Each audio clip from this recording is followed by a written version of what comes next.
I now give the floor to the representative of Pakistan. Thank you, Mr. President. I would like to thank the Secretary General for his annual report and for his continued personal leadership in strengthening one of the most consequential partnerships for the maintenance of international peace and security that is embodied by the cooperation between the United Nations and the African Union. Let me also thank good friends SRSG, Parfait, Ananga Nyanga, Ambassador Muhammad Fateh Ahmed Idris, new permanent observer of African Union to the UN, and ASG Martha Pobi for their detailed and invaluable briefings. Mr. President, rooted in the 2017 joint UN-AU framework for enhanced partnership in peace and security, this relationship represents the most advanced expression of regional cooperation under Chapter 8 of the UN Charter. No other region enjoys such structured engagement. Annual joint consultative meetings and high-level seminars between the Security Council and the AU Peace and Security Council, the Secretary General's regular dialogues with the chairperson of the AU Commission, and monthly coordination meetings between the two presidencies of the two councils have demonstrated that regional voices can shape global action when guided by mutual respect and shared purpose. This cooperation has been vital in responding to African crises in particular.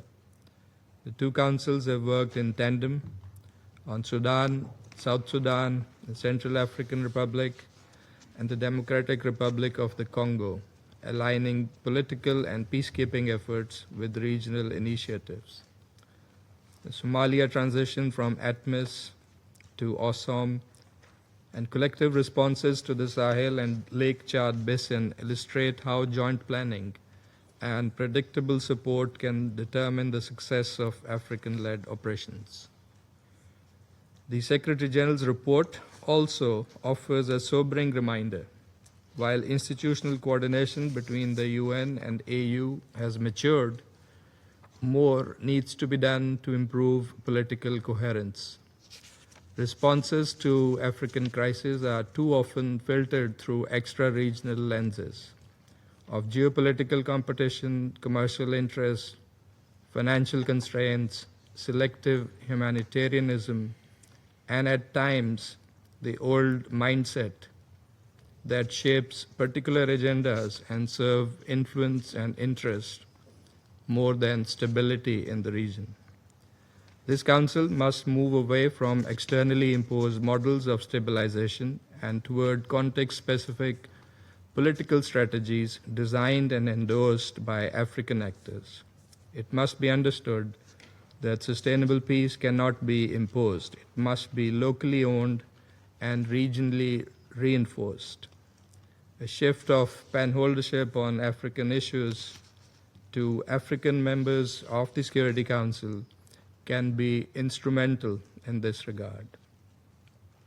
Mr. President, Africa's common positions and strong voice on other key objectives of the organization, particularly on development, reinforces the fundamental interlinkage between durable peace and security and development, and that makes Africa and the African Union indispensable partners of the UN in our peace-building endeavors and for advancing conflict prevention and peaceful settlement of disputes.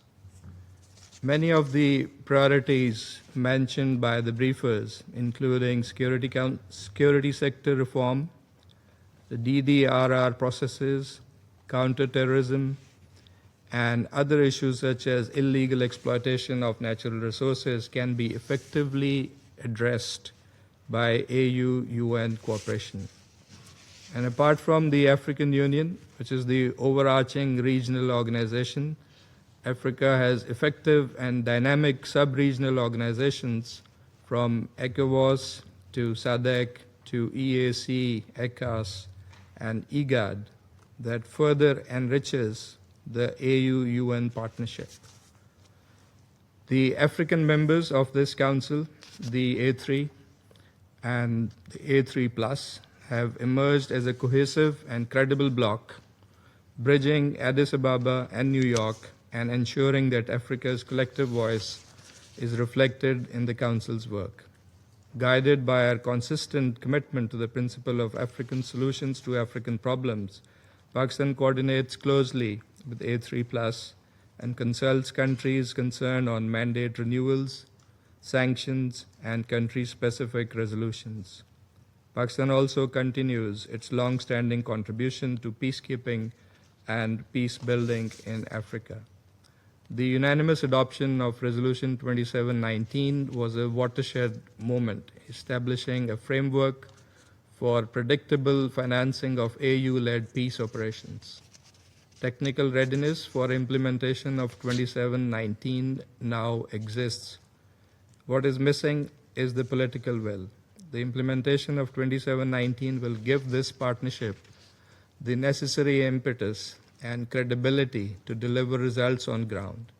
Pakistan favors its early implementation, as has also been stressed by ASG Martha Pobi. Mr. President, to sustain progress, AU-UN cooperation must be anchored in the principles of complementarity and collective responsibility. We must institutionalize joint planning and financing mechanisms and ensure that African perspectives drive Council deliberations on African issues. This partnership must not only respond to crises, but actually build resilient peace owned by Africa, supported by the United Nations, and sustained by our collective resolve. Pakistan remains committed to advancing these goals in solidarity with our African partners. We look forward to further discussions on these issues in Addis Ababa next week. I thank you.